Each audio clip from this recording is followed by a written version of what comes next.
రోమిల్ రాసిన పత్రిక 12వ అధ్యాయము 9వ వచనం. మీ ప్రేమ నిష్కపటమైనదై ఉండవలెను, చెడ్డదాన్ని అసహించుకొని మంచిదాన్ని హత్తుకొని ఉండుడి. ప్రార్థన చేసుకుందాము. ప్రేమల తండ్రి, దగ్గర నాయన మీకు వందనాలు చెల్లిస్తున్నాం. లేఖనం మీది, ప్రజలు నీ వారిని, మీరు మా దేవుడు గనక కొద్ది నిమిషాలు ప్రభువా బలహీనమున్న ఈ అల్పులను మీరు బలపరిచి మీరు బోధించమని మీ మాటలు ప్రభువా కూడిన మా అందరికీ, అలాగే యూట్యూబ్లో ఉంటున్న వీళ్ళందరికీ మీరే మాట్లాడి బోధించి మీ వాక్యం ద్వారా మీ అందరం సరిచేసుకోవడానికి కృపదయించేయమని నదుడిని యేసుక్రీస్తు నామమున అడుగుతున్నాను తండ్రి, ఆమేన్. మంచిదమ్మా, చక్కగా మీ దేవుని వాక్యం నుండి కొద్ది నిమిషాలు అపోస్తలుడైన పౌలు గారు ఈ రోమా పత్రికలో రాసిన రోమా సంఘానికి మీ ప్రేమ ఎట్లుండాలంటే నిష్కపటమైనదై ఉండాలంటే ఏంటంటే మనలో చెడ్డదాన్ని అసహించుకోవాలి. మనలో చెడ్డదాన్ని అసహించుకుని మంచిదాన్ని అద్దుకోవాలి. ఏమిటి చెడ్డది అనేది చెప్తాను తర్వాత. ఈ చెడ్డదాన్ని మనం అసహించుకోలేదు. చెడ్డదంటే చెడుతానం అన్నమాట. ఈ చెడుతనాన్ని ఆశ్రయించుకొని మంచిదాన్ని అత్తుకోవాలి. ఇప్పుడు మంచిని అత్తుకాట్లా చెడునే అత్తుకుంటున్నారు. దానికి మీకు ఇంకో వాక్యాన్ని జ్ఞాపకం చేస్తాను. ఈ చెడుని ఎలా అత్తుకున్నారో చూద్దాం. ఆదికాండం 6వ అధ్యాయము 5వ వచనం. నరులు చెడుతనము భూమి మీద గొప్పదనియు వారి హృదయ యొక్క తలంపులు లోని ఊహ అంతయు ఎల్లప్పుడు ఏంటండి అంటే నరులు చెడుతనం ఎక్కువైపోయింది.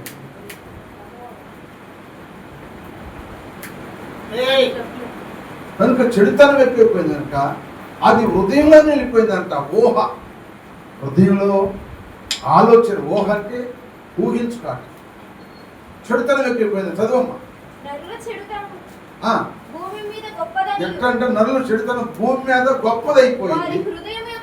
వారి హృదయం యొక్క తలంపు లోని ఊహ అంతయు ఎల్లప్పుడు కేవలం చెడ్డదని దేవుడు చూశాడు. మనసులు చూడటం కాదు, దేవుడు చూసి తాను భూమి మీద నరులను చేసినందుకు యెహోవా సంతాపమునంది. అంటే బాధపడ్డాడు.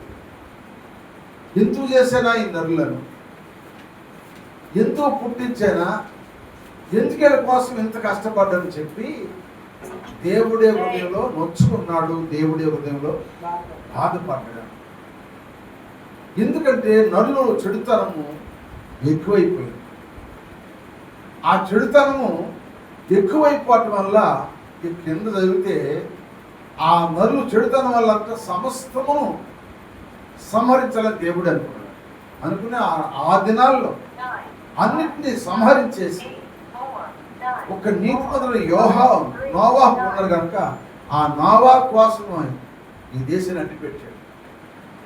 అందుకే నోవాహు అంటాడు, ఈ తరంలో నువ్వే నాకు నీతిమంతుడు ఉన్నా కనుక నీ కుటుంబాన్ని వాడగట్టుకోమని చెప్పాడు.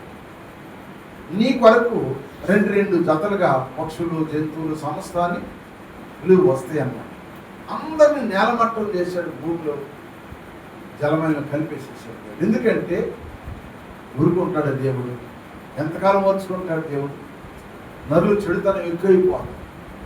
మంచిని అత్తుకాట్లా చెడ్డదాన్ని అత్తుకుంటున్నారు.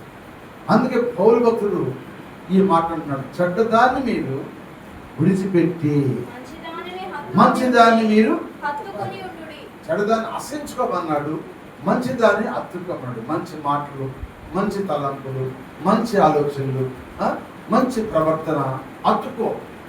చెడ్డదాన్ని అసహించు. చెడు మాటలు, చెడు తలంపులు, చెడు పనులు, చెడు సావాసాలు, చెడు క్రియలు అన్నీ కూడా అసహించుకోవాలి అని పౌలు గారు సంఘానికి చెబుతున్నారు. కనుక మనము కూడా సంఘములో మనం ప్రతి ఒక్కరు కూడా ఈ చెడ్డదాన్ని మనం ఆశ్రయించుకునే వారిగా ఉండాలి. అలా ఉండకపోతే ఆనాడు నోవా కాలంలో దేవుడు ఆ ప్రజలందరినీ జలప్రాణంలో చంపేసి ఆ నోవా కుటుంబం ఎట్ట బతికించాడు అట్లాగే చేస్తాడు. రేపు కూడా అగ్ని నిలవచ్చాడు. ఇప్పుడు ఈ జలప్రాణం రాదు, మనకి రాజు రాబోయే రెండో రాకంలో అగ్ని వస్తుంది అన్నమాట. అగ్నిలో కాలిపోవటమే. ఎవరో నీతిమంతులు ఎత్తపడతారు, ఆ చెడ్డలందరినీ కూడా దేవుడు కాల్ చేస్తారు. సొదొమ గొమొర్రా కాల్ చేసినట్టుగా కాల్ చేస్తారు. దీన్ని గమనించిన వృద్ధాపులను గమనించినట్టు ఎవరు? సొలొమోను గారు. సొలొమోను అనే ప్రసంగి భక్తుడు ఎప్పుడు గమనించాడు? మొదట్లో గమనించగా మొదట్లో ఆయన చేసిన పనులన్నీ చెడ్డ పనులు చేశాడు. ఆయన హృదయం అంతా చెడిపోయింది, దేవుని దగ్గర లేకుండా పోయింది ఆయన హృదయం అంతా. ఆయన వృద్ధాపులు రాశాడు. ఏం రాశాడంటే ప్రసంగి గ్రంథము 9వ అధ్యాయం 3వ వచనం చదవండి. ప్రసంగి గ్రంథం అందరికీ ఎవరికంటే అందరికి చెడ్డపనులు చేసిన అందరికి ఒకటే గతి సంభవించును. ఇది బహు దుఃఖకరము మరియు అది నరుల హృదయము ఎట్లుందండి? నరుల హృదయం ఏది నిండి ఉంది? చెడుతనంతో నిండి ఉందంట, కానీ మంచితనం నిండి లేదంట హృదయంలో. వారు బ్రతుకు కాలం అంతయు వారి హృదయం ఏమిటంటే ఎర్రి మాటలు, ఎర్రి తలంపు, ఎర్రి ఉద్దేశం, ఎర్రెరిగా ఉంటారు. ఎర్రెరిగా చూస్తుంటారు కొంతమంది. చూడరా, ఎర్రెరిగా చూస్తారు. వాళ్ళు ఏదైనా మంచి చీర కట్టుకుంటే ఎర్రిగా చూస్తారు. వాడు మంచిగా బట్టలు వేసుకుని సూటు బూటు స్టై వేసుకొస్తే ఎర్రిగా చూస్తుంటారు. ఎరితనం ఎక్కువైపోయి ఒకటి హృదయం అంతా చెడుతనంతో నిండిపోయింది. 2 ఎరితనము ఉంది. చదువు. తరువాత వాళ్ళు ఎడగలుగుతారంట? వృద్ధుల వద్దకు పోతారు అంటే చచ్చిపోతారు. ఎడగలు వీళ్ళందరూ ఏమైపోతారంట? ఈ హృదయంలో చెడుతనం నిండిపోయిన వాళ్ళు, ఎరితనంగా మాట్లాడేవాళ్ళు, ఎరితనంగా చూసేవాళ్ళందరికీ కూడా ఏమైపోతారంటే చచ్చిపోతారని చెప్పాడు. అది పౌరులు. ఎవరు? ప్రసంగి బ్రతుని సొలొమోను గారు. స్తోత్రం చెప్పండి. మీరు ఒకసారి దేవుని వాక్యం వినాలి. దేవుని స్తోత్రం చెప్పండి. హల్లెలూయా. ఎందుకు చెప్తున్నాడు ఇక్కడ? మీరు ఏ విడిచిపెట్టాలన్నాడు? చెడ్డదాన్ని ఆశ్రయించుకోండి, మంచిని అత్తుకోమన్నాడు పౌలు గారు. అక్కడ దేవుడు ఏం చేశాడంటే అనాది కాలంలోనే వాళ్ళు చెడుతనం భూమి మీద నిండిపోయింది. భూమి అంతా నిండిపోయిందంటే చెడుతనం నిండిపోయింది. అందుకే భూమిని జలప్రలయం ముంచేశాడు. భూమి మీద ఉన్న ప్రజలందరినీ ముంచేశాడు. దేవుని స్తోత్రం. హల్లెలూయా, హల్లెలూయా, హల్లెలూయా. కనుక ప్రభునందు ప్రియమైన దేవుని బిడ్డలారా, 3వ మాట ఇక్కడ ప్రసంగి గ్రంథం అన్నాడు, నరుల హృదయం అంతా చెడుతనంతో నిండిపోయింది. ఏమి నిండిపోయింది? చెడుతనం నిండిపోయి ఎర్రితనం ఎక్కువైంది. ఎర్రితనం అంటే ఎర్రోళ్ళలాగా మాట్లాడతాం. ఎర్రితనం ఎక్కువైంది. చూస్తున్నారు కదా చాలా మందిలో. మనం వాక్యాన్ని అనుసరించి నడుచుకోవాలి, వాక్యాన్ని అనుసరించి జీవించాలి. ఇప్పుడు ఈ చెడుతనం పోవాలి, హృదయం నుండి పోయిందంత చెడుతనం పోవాలి. మనము ఇదంతా పోవాలంటే ఎలా పోతుంది? ఎలా పోతుంది? ఎలా ఉంటే ఈ చెడుతనం మనిషి దూరం అయిపోయింది అనేది ఒక 3 విషయాలు మీకు వృత్తాన్ని చెప్పి ముగిస్తాను. అందరూ కూడా శ్రద్ధగా దేవుని వాక్యాలను ప్రభు పేరట మనం చేస్తున్నాం. చూడండి, ఈ చెడుతనం పోవాలంటే ఎలా మనం ఉంటే పోయిందో యోనా గ్రంథము 3వ అధ్యాయము 10వ వచనం చదువుకుందాం. యోనా గ్రంథము 3వ అధ్యాయము 10వ వచనం. ఈ నినివే వారు తమ చెడు నడతలను, చూడండి ఇక్కడ అంటాడు, ఈ నినివే వారు చెడుతనమును తమ చెడు నడతలను మానుకొనగా వారు చేయుచున్న క్రియలను ఏమనుకున్న కాళ్ళు చెడు నడతలన్నీ మానుకున్నారంట. మానుకొనగా వారు చేయుచున్న క్రియలను దేవుడు చూసి పశ్చాత్తాపుడై వారికి చేయవలసిన చేయుదునని తాను మాట ఇచ్చిన కీడు చేయక మానెను. చేస్తానని చెప్పాడు దేవుడు. ఏం చెప్పాడు? ముందు కీడు చేస్తా అన్నాడు. మొట్టమొదటి చదవండి యోనా గ్రంథం. యెహోవా వాక్కు యోనాకు ప్రత్యక్షమైంది. ఇలా సెలవించాడు. నినివే పట్టణస్థుల దోషం నా దృష్టికి ఎట్టుందంట? ఘోరమాయెను. కనుక నీవు లేచి పోయి దానికి దుర్గతి కలుగునని ప్రకటింపుము. ఏం చెప్పాడు ఇప్పుడు యోనా గారికి, సేవకుడికి? అది చాలా చెడుతనంతో నిండిపోయింది. ఏది? నినివే పట్టణం అంతా చెడుతో నిండిపోయింది. కనుక నువ్వు వెళ్ళి దానికి దుర్గతి వచ్చేసింది అంటే దాన్ని నాశనం చేయబోతున్నాను, వెళ్ళి నువ్వు ప్రార్థన చేయన్నాడు. ఏం చెప్పాడు? వెళ్ళి ప్రార్థన చెప్పన్నాడు. వాక్యం చెప్పమండి, సువార్త చెప్పమన్నాడు. సువార్త చెప్పడానికి వెళ్ళాడు. ఇప్పుడు ఎవరు? యోనా గారు వెళ్ళాడు, సువార్త చెప్పాడు. ఎన్ని రోజులు చెప్పాడు అక్కడ సువార్త? ఒక రోజు చెప్పాడు సువార్త. ఒకరోజు సువార్త 2 రోజులు ఏం చేసిందంటే ఆ సువార్త విన్న వాళ్ళందరూ ఎరగలేదంట, ఊరు మొత్తం చెప్పారంట. ఏం చెప్పారు? ఫలానా దైవజనుడు వచ్చాడు, మన సువార్తను ఆయన ప్రార్థించాడు. ఏమని ప్రార్థించాడు?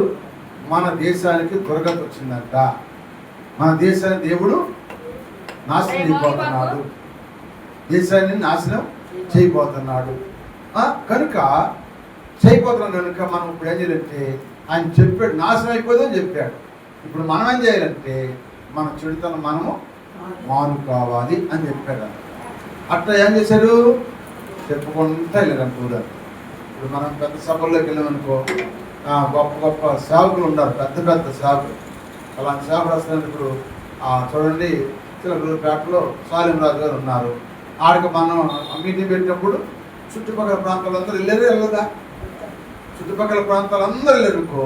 అలాగే ఏసన్న గారు మీటింగ్ ద్వారకలో పెడతారు. చుట్టుపక్కల ఉన్న పట్టణాల్లో ప్రదేశాల్లో ఉన్న ప్రజలంతా వెళ్తారు. అక్కడ వాక్యం వింటారు. ఆ వాక్యం ఎందుకు ఏం చేస్తారు? తన గ్రామాల్లో తన కుటుంబానికి చెప్పుకుంటారు. కేవలం తన కుటుంబానికైనా చెప్పుకుంటారు లేదా? అలా దైవజనుడు ఈ వాక్యం చెప్పాడు, అబ్బాయి ఈ వాక్యం ద్వారా మన కుటుంబాన్ని సరిచేసుకుందాము, మన బ్రతుకు సరిచేసుకుందాము, మనం జాగ్రత్త పడదాము, మనం రక్షించబడదామని ఇల్లులు ఒకళ్ళన్న తన కుటుంబాన్ని చెప్పుకుంటారా? అలా దేశం చెప్పుకుంటారు. అలాగే అక్కడ యోనా గారు ప్రార్థన చేస్తే, ఒకరోజు ప్రార్థన చేస్తే ఎన్నాళ్ళు వదిలేశారంట? ఆ పట్టణం అంట 1,00,000 అంటే 125,000 మంది ప్రజలు అదే ఆ పట్టణం. ఈ 125,000 మంది పట్టణం ప్రజలకి ఆ మిగిలిన వారు కూడా వెళ్ళి తిరిగి వస్తే 3 రోజులు పట్టిందంట. ఎన్ని రోజులు పట్టింది? వీళ్ళందరూ చెప్పాలంటే 3 రోజులు పట్టింది. అంటే ఒక దైవజనుడు ఒక రోజు చెప్పిన సువార్తను మిగిలిన 2 రోజులు ఎవరు చెప్పారు? ఎన్నో ప్రజలు వెళ్ళి సువార్త ప్రార్థించారు. ఈ ప్రార్థిస్తే ఇప్పుడు ఏం చేశారు? 40 దినాలు కూడా వాళ్ళు ఏం చేశారంట? ఉపవాసం ఉన్నారు. మన దేశం లయమైపోకూడదు, మన దేశం క్షేమంగా ఉండాలి, మనం చేసిన చెడుతనమే, మన చెడుతనం మనం ఒప్పుకుందాం, దేవుని దగ్గర పశ్చాత్తాపడదామని వాళ్ళు ఉపవాసం ఉండి పశువులకు కూడా జ్ఞాతయిక, పశువులకు కూడా నీళ్ళు పెట్టలేదంటాడు. పశువులు కూడా గొర్రెలు కానీ గొడ్లు కానీ ఎడ్లు కానీ ఏమండి పాలిచ్చే పశువులు కూడా దూడలు కూడా ఇచ్చిపెట్టలేదంట. పాలు పొయ్యి మీద అసలు కొండబెట్టలేదు అంటాడు. ఆ విధంగా ఉపవాసం ఉన్నప్పుడు ఆ ఉపవాసం విన్న దేవుడు చూసి వాళ్ళ మీద చెల్లుకున్న కీడుని తప్పించి ఏంటంటే ఆ దేశాన్ని కాపాడాడు. కారణం ఏంటాళ్ళు? చెడుతనం ఎందుకు పనులంటే దేవుని వాక్యానికి లోబడ్డారు. స్వతం చెప్పండి. మొట్టమొదటి పాయింట్ ఏం చెప్పండి? వాక్యమునకు మనం లోబడాలి. వాక్యమునకు లోబడినప్పుడు నీలో నాలో ఉన్న సమస్త చెడుతనం, ఆ వెరితనము, ఆ బడాయితనము చెప్పండి, ఆ శత్రులు అవన్నీ కూడా యేసునామములో కాలిపోవుగా. అవి కాలిపోట్లుగా వాక్యం విన్నారు కానీ కాలిపోట్లై శత్రువుల బాటల్లా, ఏమండి, శత్రువుల బాటల్లా, ఇరితనం బాటల్లా, ఏమండి, తెలిసి కూడా మాట్లాడతారు కొంతమంది, తెలిసి కూడా మాట్లాడతారు కొంతమంది. మనలో లోబడి స్వభావం లేదు, వాక్యం వింటున్నాం కానీ మనలో లేదు. ఇన్వే పట్టణస్థుల్లో ఉంది. అందుకే దేవుడు వాళ్ళు చేయాలనుకున్న కీడు ఏం చేసి చెప్పండి, వాడు చేసిన పశ్చాత్తాపాన్ని బట్టి, వారి క్రియలను బట్టి ఆ దేశాన్ని ఆశీర్వదించాడు. దేవుని స్తోత్రం చెప్పండి. నీ కుటుంబం ఆశ్రయించబడాలి, నీ బిడ్డలు ఆశ్రయించబడాలంటే నీవు నేను కూడా దేవుని వాక్యానికి లోబడాలి. వాక్యమే దేవుడు, దేవుడే వాక్యం. వాక్యాన్ని లోబడితే మన ఇంట్లో ఉన్న చెడుతనం యేసు నామములో కొట్టివేయబడునుగా. మనలో ఉన్న చెడుతనం కూడా దేవుడు కొట్టేస్తాడు. నువ్వు దేవునికి వాక్యాన్ని లోబడితే మనలో ఉన్న చెడుతనం దేవుడు కొట్టివేస్తాడు. ఎవరు లోబడుతున్నారండి? వాక్యం వింటున్నారు కానీ ఇన్నాది ఇక్కడే వదిలిపెట్టి వెళ్ళిపోతున్నారు. ఇంటికి వెళ్ళే ధరకు రూట్ మారిపోతుంది, ఇంటికి వెళ్ళే ధర క్రియలు మారిపోతాయి, ఇంటికి వెళ్ళే ధరకి అన్ని మారిపోతాయి. వాక్యం గుర్తుంటలా ప్రజలకి. వాక్యం ఈ గాతులకి అంటున్నారు కానీ ఇంటికి ధరకి వాక్యం ఉంటలా. లోకమే గుర్తొస్తుంది, లోకంలో మాటలే గుర్తొస్తుంది, లోక తలంపులే గుర్తొస్తుంది, లోకంలో ఏమన్నా గుర్తొస్తుంది. కనుక జాగ్రత్తగా మనం ఈ కడవ దినాల్లో మనం జీవించాలి. కడవ దినాల్లో ఉన్నాం, భయంకర దినాల్లో ఉన్నాం. ఇల్లునోటి తిరిగి వస్తాడు నమ్మకం లేదు, గ్యారెంటీ లేదు. భయంకర దినాల్లో ఉన్నాం కనుక వాక్యానికి ఎవరైతే లోపడతారో వారిలో ఉన్న దేవుడు చెడుతనం తొలగించును గాక. ఒకటి వాక్యాన్ని మనము ఏం చేయాలి చెప్పండి, లోపడాలి. రెండవది ఏం చేయాలంటే ఆయనందు భయభక్తులు కలిగి ఉండాలి. ఏం కలిగి ఉండాలి? భయభక్తులు. చదవండి సామెతల గ్రంథము 3వ అధ్యాయం 7వ వచనం. సామెతలు 3:7.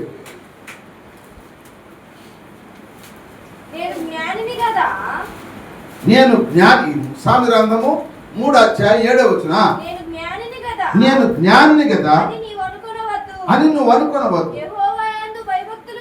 ఏం కలిగి ఉండాలి? నేను జ్ఞాని అని అనుకోవద్దు. యెహోవా యందు భయభక్తులు కలిగి అబ్బా చెడుతనం విడిచిపెట్టుము. అప్పుడు నీ దేహమునకు ఆరోగ్యము, ఆమేన్ చెప్పండి. హల్లెలూయా, హల్లెలూయా, హల్లెలూయా. పూర్తి చెడుతనం పోవాలంటే ఏం చేయాలి? మనము దేవుని వాక్యానికి ఉండాలి. గుర్తుపెట్టుకోండి. రెండోది ఏం చేయాలంటే నాకు తెలుసులే, ఈ వాక్యం నాకు తెలుసులే, ఈ పాట నాకు తెలుసులే, ఈ ప్రార్థన నాకు తెలుసులని ఎవరైతే చెడుతనం కలిగి ఉంటారో వాడు చెడిపోతారు. అందుకన్నాడు నేను జ్ఞాని కదా నువ్వు అనుకోవద్దు. జ్ఞాని ఏమాయను, శాస్త్రి ఏమాయను, ఈ లోకపు తర్కవాదులు ఏమైనా. అందుకే అందరూ ఏంటంటే జ్ఞానం సిగ్గుపరుస్తానని దేవుడు ఎదురు వాళ్ళు ఏర్పరుస్తున్నాడు. హల్లెలూయా. అందుకని నాకు తెలుసులని మీరు ఎప్పుడు అనుకోవద్దు. నీకు నాకేం తెలుసు, నీకు నాకేం తెలుసు అమ్మా? ఈ బైబిల్ గ్రంథం పుట్టి 2026 సంవత్సరాలు. ఈ గ్రంథం 2026 సంవత్సరాల మట్టి ఈ గ్రంథంలో ఎంతోమంది భక్తులు చెప్పలేరు కానీ ఎవరు పూర్తి చేయగా ఈ గ్రంథాన్ని ఎవరు. ఇది మహాగని.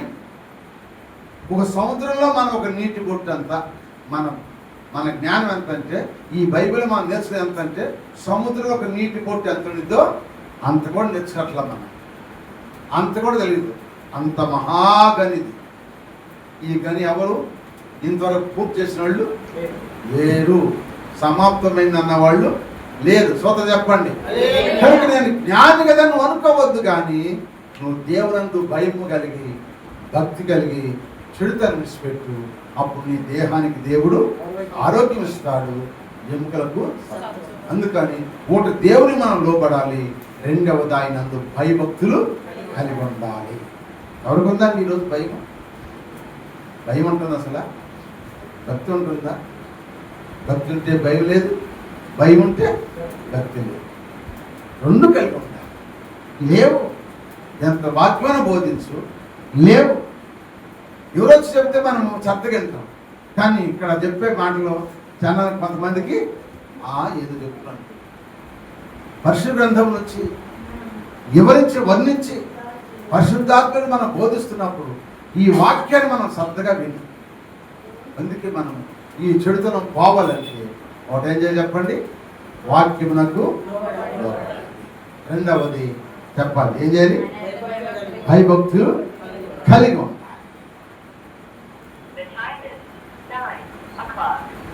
మనం బైబిల్ కొంటున్నాము, ఆదివారం అని తెలుసు రేపొద్దున భయం ఉందా? ఆదివారం అని భయం ఉందా? చెప్పండి, ఆదివారం భయం ఉందా? ఇక శనివారమే భయం లేదు, శనివారం సాయంత్రం మానేశారు చాలా మంది, ఆదివారం ఎక్కడ చూడండి. ఎందుకంటే సాతాను ప్రతి ఒక్కరిని ప్రేరేపిస్తుంది. సాతాను ప్రేరేపిస్తుంది. ఎలా ప్రేరేపిస్తుందో చెప్తాను చూడండి. దినవృత్తాంతాల మొదటి గ్రంథం, దినవృత్తాంతాల మొదటి గ్రంథము 21వ అధ్యాయము మొట్టమొదటి చూడండి. దినవృత్తాంతాల మొదటి గ్రంథము 21వ అధ్యాయము మొట్టమొదటి వచ్చింది. తరువాత సాతాను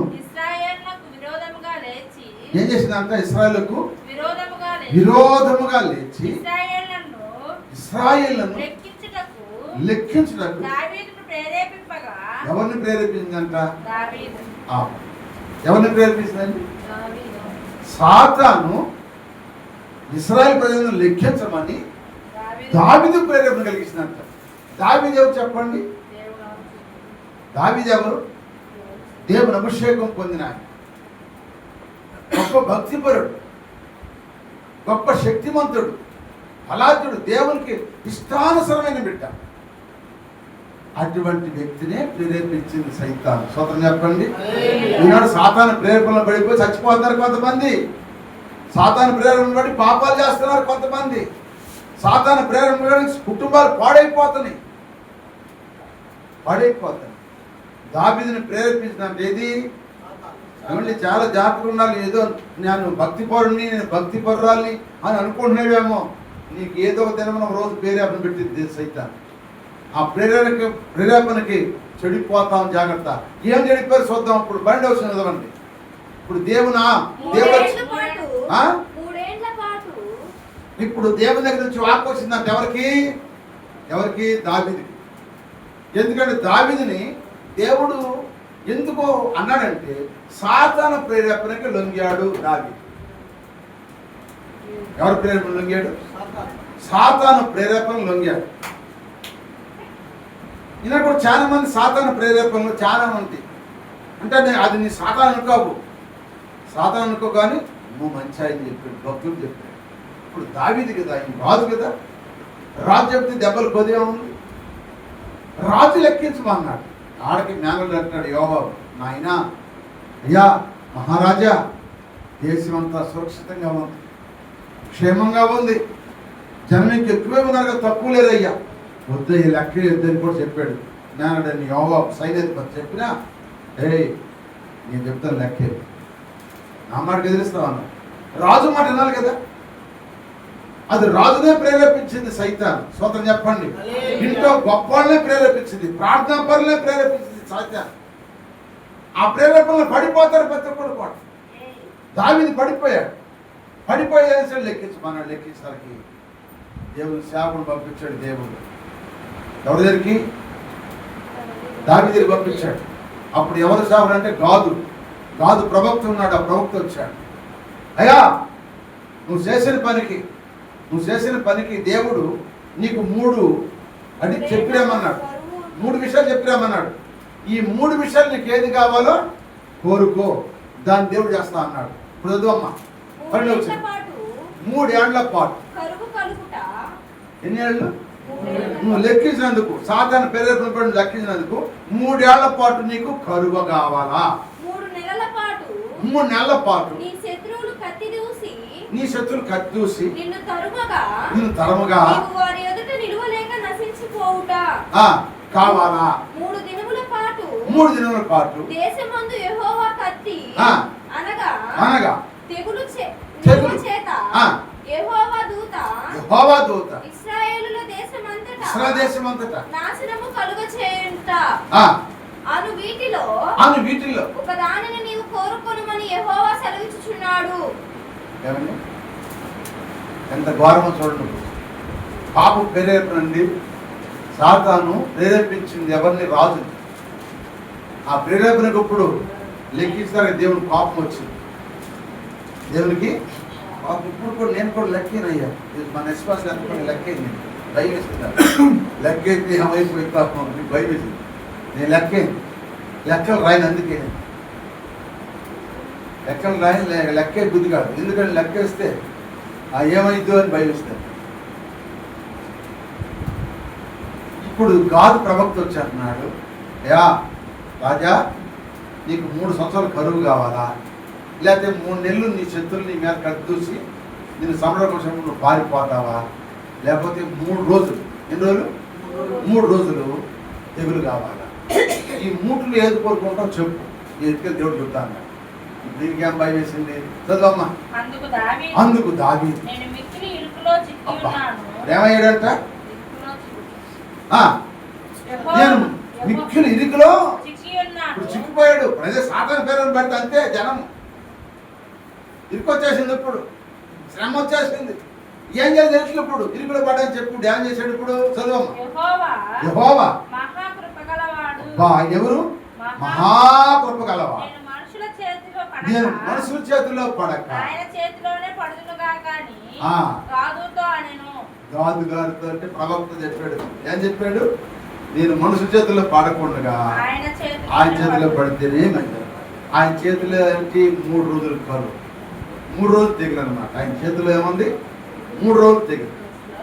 శత్రు చేతులని 3 నెలలు కరువు. అయితే దేశం మీద కరువు రావాలంటే చెప్పండి, 3 సంవత్సరాలు కరువు, 3 నెలలు శత్రువు, 3 రోజులు తెగులు. గుర్తుపెట్టుకోండి. ఎన్ని చెప్పండి? 3 రోజులు, 3 సంవత్సరాలు ఎన్ని? కరువు. 3 సంవత్సరాలు కరువు, 3 నెలలు శత్రువులు, 3 రోజులు తెగులు. ఏంటంట? తెగులు. అందుకని ఇప్పుడు ఇరుకును పడ్డవాడు ఇప్పుడు దావీదు ఏమైందంట? అయ్యా, ఈ మనుషుల చేతిలో పడే కంటే దేవుని చేతిలో పడితే మేలు అన్నాడు. ఇప్పుడు గాదు ప్రవక్త వెళ్ళి దేవుడు చెప్పాడు, అయ్యా దావీదు గారు నీసేళ్ళు పడతాను అన్నాడు. ఆయన చేతులు పడితే భయంకరం కదా, ఆయన చేతులు పడితే భయంకరం కదా. ఏం జరిగింది చదవండి. కావున యెహోవా ఇశ్రాయేలు మీద తెగులు 3 రోజులు తెగులు అన్నాడు కదా, 1 రోజు తెగులు పంపాడంట. ఇశ్రాయేల్లో నేను చెప్పయ్యా, ఆమె చెప్పండి. ఎంతమంది వచ్చారు? 1 రోజుకే 70,000 మంది చచ్చిపోయారు. తెగులు వచ్చేసి సాతాను ప్రేరేపమైన కుటుంబాలు పతనమైపోతున్నాయి. కొన్ని కుటుంబాలు సాతాను ప్రేరేపణతో కుటుంబాలు పతనమైపోతాయి. సాతాను తెలియకుండా నేను ప్రేరేపించింది. నువ్వు ఒంటరిగా ఉన్నప్పుడు ప్రేరేపించింది, ఎవరు లేనప్పుడు ప్రేరేపించింది, ఎవరు ఉన్నప్పుడు కాదు. భక్తి చూపిస్తాం 10 మందిలో, 10 మందిలో భక్తి చూపిస్తాం, 10 మందిలో ప్రార్థన చూపిస్తాం, 10 మందిలో పాటలు చూపిస్తాం, 10 మందిలో వాక్యం చెబుతాం, వాక్యం వింటాం. ఒంటరిగా ఉన్నప్పుడు ప్రేరేపణ. జాగ్రత్త ప్రియమందేవులారా. ఈ రాత్రి కాల సమయంలో పరిశుద్ధాత్మని మాట్లాడుతున్న మనతో మాట్లాడుతున్న మాటలు సాతాను మహారాజునే ప్రేరేపించేసినట్టు 70,000 మందిని 1 రోజు చంపిందాం. మిగిలిన 2 రోజులు ఎన్ని వేల మంది పోతారో తెలియదు. ఏడ్చంట దావీదు దేవుని దగ్గర ప్రార్థన చేసి, క్షమించాయి, ఎప్పుడు కూడా నేను నేర్పించాను, నిన్ను కనుక్కోకుండా నేను ఏ పని అని చెప్పి ఏడిస్తే అప్పుడు వారు నా కలం దగ్గర వాళ్ళు అర్పించినప్పుడు అప్పుడు దేవుని పాపం తగ్గిపోయిందంట. దేవుని స్తోత్రం. హల్లెలూయా. ప్రభునందు ప్రియమైన దేవులారా, చెడుతనం పోవాలంటే వాక్యానికి లోబడాలి. చెడుతనం పోవాలంటే దేవుని మనం ఏం కలిగి ఉండాలి? ఈ బైబిల్ లేకుండా ప్రేరేపణ కలిగించేది ఏదో చెప్పండి? సాతాను. రకరకాలుగా శోధించుతాను. సాతానికి ఉన్న పవిత్ర ఇంకా దేనికి దాని శోధనలో పడకుండా మనం ఉండాలి. మనం దినము కూడా ఎక్కువగా మనం ప్రార్థన నీ చేతులు ఉండాలి, కానీ సాతాను చేతుల్లో ఉంచాలి. నాకు ఎటువంటి చెడ్డ ప్రేరేపణ నాలోకి రానివ్వదు, నాలోకి మంచి ప్రేరేపణలో దయచేసి ప్రార్థన దేవుని దగ్గర ప్రార్థన చేయండి. కడవ దినాల్లో ఉంది. మీరు అనుకుంటున్నారు సాతాను ప్రేరేపణలో కొన్ని కుటుంబాలు ఆరిపోయి ఎంతో లక్షల కోట్లకు చచ్చిపోయారు, ఎన్నో సమస్యలు గురైపోయారు కడుగులు. సాతాను ప్రేరేపణలు మన సంఘంలో తొలగిపోవుగా. సాతాను ప్రేరేపణలు ఈ రాత్రి ఎవరిలో ఉందో ప్రేరేపణ యేసు నామములో కాలిపోవుగా. సాతాను ప్రేరేపణలు తీసేసి దేవుని కొనసాగిపోతాం. హల్లెలూయా. ఇంకా మరి సమయం అయిపోయింది కనుక నేను ముగించు. మనం ఎన్ని పోగొట్టుకోవాలంటే ఈ చెడుతనం పోగొట్టుకోవాలి. ఈ భూమి మీద విస్తరించిపోయింది, నిండిపోయింది. ఈ చెడుతనం వల్ల మనుషులు చచ్చిపోతున్నారు, మృతుల్లోకానికి వెళ్ళిపోతున్నారు. కనుక ఈ చెడుతనం పోవాలండి ఏం చేయాలి? మనం ఇప్పుడు చెప్పాలి ఏం చేయాలి? వాక్యం లోపల. రెండవది ఆయనందు భయభక్తులు కలిగి ఉండాలి. మూడో మాట చెప్పి ముగిచ్చేస్తాను చూడండి. 34వ కీర్తన 13వ వచనం.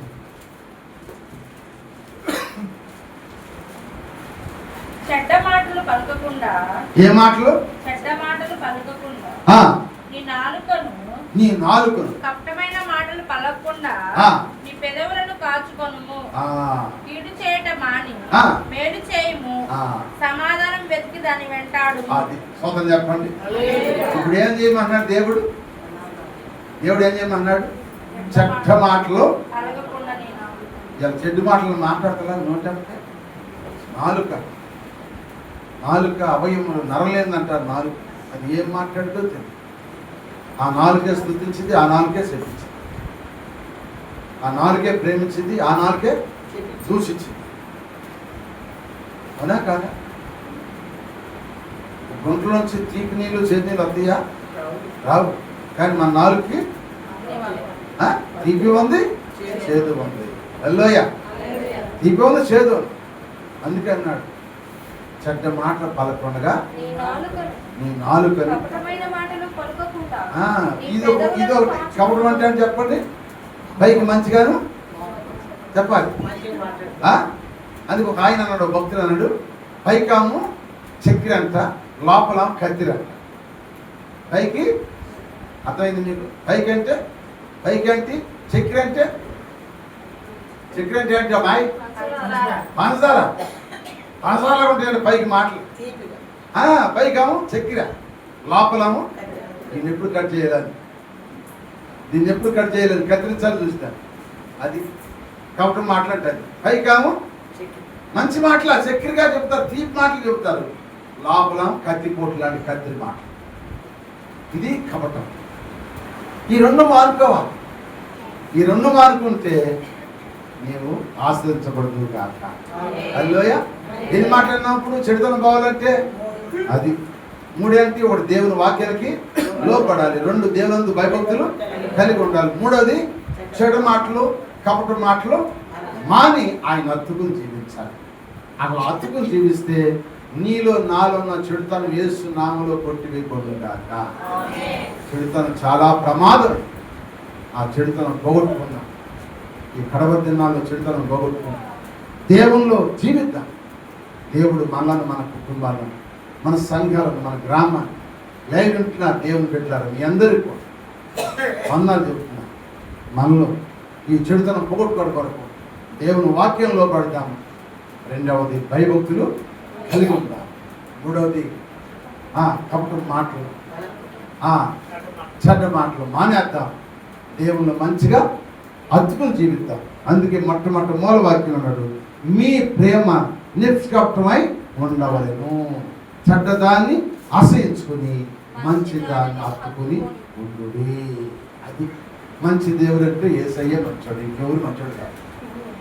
ఏ మాట మంచిదంటే యేసయ్య మాటే మంచిది. ఆ మంచి మాటలే అత్తుకుని జీవిద్దాం. దేవుని ముందు సాగిపోదాం. అందుకే ఆయన మంచి యేసయ్య మన కొరకు వచ్చి ప్రాణం పెట్టాడు. చెడ్డోడు కొరకు పెట్టాడు. అంతేనా కదా? మనందరూ చెడిపోయినాం. మన కొరకు ఆయన ప్రాణం పెట్టి, తండ్రి వాళ్ళు ఏం చేస్తున్నారు క్షమించమని చెప్పి మన కొరకు ఆయన ప్రాణం పెట్టాడు, మన బ్రతికించాడు. కనుక మనం ఇప్పుడు ఆ చెడ్డదాన్ని విడిచిపెట్టి ఆ మంచి వేసిన అత్తుకుని ముందు సాగిపోదాం. దేవుడి కొద్ది వాక్యం అందరూ హృదయాల్లో ఇనికిళ్ళు నీరు కట్టి పల్లెంపచేయదు కాక. తల్ల నుంచి ప్రార్థించండి. ప్రార్థన చేసి